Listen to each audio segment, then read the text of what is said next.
Gumawa naman tayo ngayon ng homemade biscuit para sa mga babies and toddlers natin. And as always, super easy lang nito mga Mami Mars ko. Gumamit lang ako ng 1 cup of all-purpose flour. Naglagay na din ako ng konting asin at unsalted butter. Naglagay na din ako ng konting maple syrup. Kung wala kayong maple syrup, pwede rin naman ng konting sugar. At ayan, halu-haluin lang natin ng maigi. And mga Mami Mars ko, kung worried kayo sa salt and sugar, pwede nyo nang i-skip yun. And of course, mga Mami Mars ko, nag-add ako dyan ng cold water. And I think 5 hanggang 6 na kutsara ang nilagay ko, but make sure na it's cold water. At mas maganda yung may buo-buong butter dyan. Masamasahin lang natin ng mabilisan. At once na maging ganito na ang kanyang itsura, ayan, i-rest muna natin siya sa ref for 20 minutes. Kasi naman I'm sure nahilo siya sa kakamasa mo, kaya pagpahingahin na muna natin siya.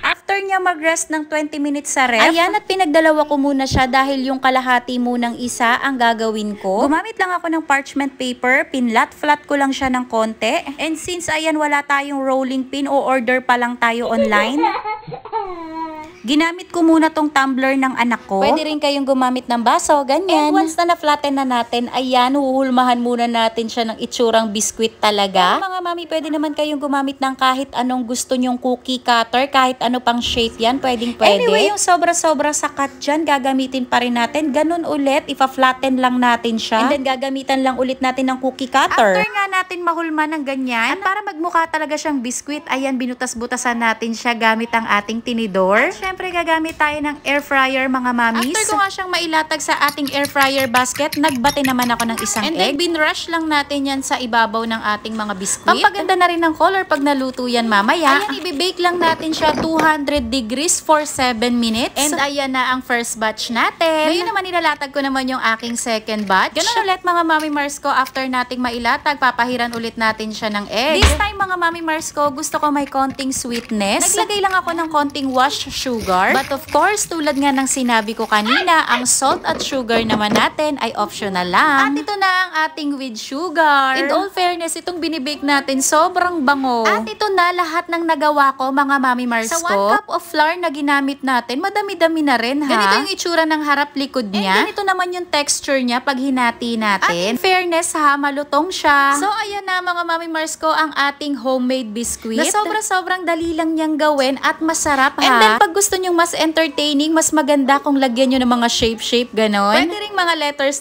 Sa susunod, gagawa ako ng ganon, yung mga shape tsaka letters. And ang nakakatuwa dito, pwede ko tong ipabaon kay Kuya EJ. So, ayun, kung wala pa kayong mga cookie cutter na letters and shapes, pwede din naman kayong umorder online. At ito na nga, ipa-taste test na natin kay Kaya Pot.